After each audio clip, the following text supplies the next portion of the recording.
দেখাইতেছি কীভাবে ফেসিয়াল করতে হয়। আপনারা দেখেন, এই যে চোখের কালা কালা দাগগুলো দেখতেছেন, এগুলাকে প্রথমে ক্রিম দিয়ে একটু এইভাবে করবো, যাতে এই দাগগুলা জলদি আপনার চলে যাবে। ঠিক আছে, প্রথমে এগুলো একটু এই ক্রিম দিয়ে একটু ওয়াশ করবো। ওয়াশ করার পরে দেখেন আপনারা কীভাবে আমি ওয়াশ করতেছি। যখন আমি ওয়াশটা করবো, এই দেখেন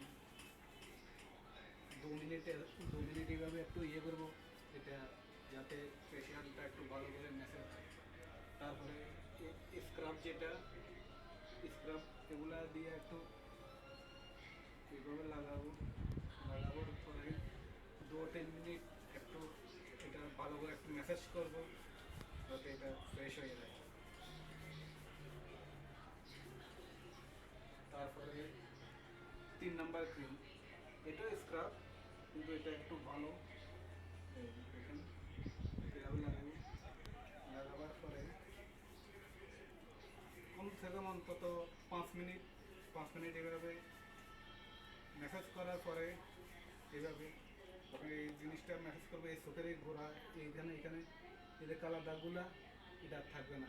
ঠিক আছে, এইভাবে নাকের এখান দিয়ে একটু করে দেবে, এখানে কি একটু কালো কালো দাগ আছে, দাগগুলো যাতে শেষ হয়ে যায়। মানুষ ভালো, মানুষ মাল সুদানি, এটা সুদানের শিল্পী, কিন্তু অনেক বড় শিল্পী সুদানের। এই গাঙ্গা এখানে আসতে একটু ওয়াশ করার জন্য। আপনারা দেখেন আমি কীভাবে ওয়াশটা করতেছি। সেটা এমনি একটু কালো, তারপরেও একটু দেখা যাক কতটুকু হয়। সেটা এখন বুঝে না, বাংলা কথা বুঝে না, আমি কালো বলতেছি, সমস্যা নাই। এটা আমার দোস্ত, বন্ধু আমার, তারপরে সমস্যা নেই। এদের কানের এখান দিয়ে এগুলো একটু এভাবে যাতে কানগুলো একটু সাফ হয়ে যায়। ঠিক আছে, এই যে এইভাবে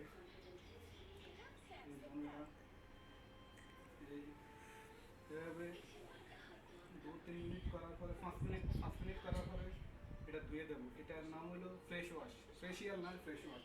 ফেসিয়াল যদি করি তখন আরেকটা দেবো। ঠিক আছে, এখন এই পর্বে শুধু ফ্রেশ ওয়াশের কীভাবে করতে, ওটা আমার কাহিনি আপনাদেরকে আমি বলতে দিই কীভাবে করবেন। আপনারা যদি বাসায় করতে চান তা পারবেন, সমস্যা নেই। ঠিক আছে, 3টা ক্রিম একসাথে লাগাবেন, একটু ভালো করে ম্যাসেজ করবেন। এখানে দেখছেন যে চোখের যে কোনায় এখানে সে একটু ঘুম কম যায়, তো এই কারণে তার চোখের এখান থেকে কালো হয়ে গেছে। এই কালো দাগটা ভালো করে আমি এখানে ম্যাসেজটা করতেছি। দেখেন আপনারা দেখতেছেন, এভাবে 4-5 মিনিট করার পরে একটু সামান্য পানি দিই আমি, যাতে এই জিনিসটা একটু নরম হয় ভালো করে। আর যদি না হয় ক্রিম আর একটু লাগানোর সমস্যা নেই। এটা যেটা স্ক্রাব, এটা একটু লাগানোর সমস্যা নেই। ভালো করে ওয়াশ করবেন। দেখেন ওয়াশটা করার পরে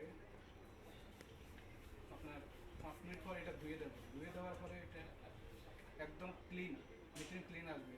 তখন আপনার ত্বকটা নরম নরম হয়ে যাবে, যে তৈলাক্ত যেটা এটা চলে যাবে। আর আপনারা যদি এভাবে করতে চান, আসেন এখানে, আমি আছি, এই সমস্যা নেই। এটা শাহামা, আবুধাবির শাহামা পুরান শাহামা বলে, সেলুন গেমপুর 80 গান, সমস্যা না, আমি মজুদ, সমস্যা নেই। ঠিক আছে, আপনারা এই ফেস ওয়াশটা দেখার পরে অবশ্যই এখানে আসবেন। এটা আপনাদের বিজ্ঞপ্তির জন্য আমি দিতেছি। দেখেন এভাবে একটু ভালো করে একটু নরম করবেন। এইভাবে তারপরে একটা কটন নেবেন, কটন এটা হলো কটনটা দিয়ে একটু ভালো করে চোখের এখান দিয়ে করবেন, যাতে যে কালো দাগগুলা নিমিশে চলে যায়। দেখেন এইভাবে উপরটাও এখানে করবেন, এখানে উপরে একটু কাছে গিয়ে আমি দেখাবো, যাতে কালো যে দাগগুলো এইভাবে চলে যাবে। ঠিক আছে, এরপর আপনাদেরকে আমি দেখা দেখি ফ্রেশ ওয়াশ। আর আমি পার্ট 2-তে আপনাদেরকে দেখাবো ফেসিয়াল কীভাবে করতে হয়, ওটা আপনাদেরকে আমি দেখাবো, সমস্যা নেই। যে এখন দেখতেছি শুধু ফ্রেশ ওয়াশ কীভাবে করতে হয়। দেখছেন এটা সুদানের শিল্পী, বড় শিল্পীর নাম তাজ মাখি। আপনারা হয়তো দেখেন নাই, যদিও না দেখেন তাহলে এখন দেখে নিতে পারেন, সমস্যা নেই। তাজ মাখি সুদানের শিল্পী, আমার দোস্ত, মাই ফ্রেন্ড তাজ মাখি, সিঙ্গার অফ দি সুদান। ওকে, দেখেন বাস এখন হয়ে গেছে। এখন হয়ে গেছে, এখন আমি ঘুমো। ঠিক আছে, এখন দোয়ার পরে অন্যটা লাগাবো। ଆଉ କହରି କେନ୍ଦ୍ରୀ ହଁ, আমার সঙ্গে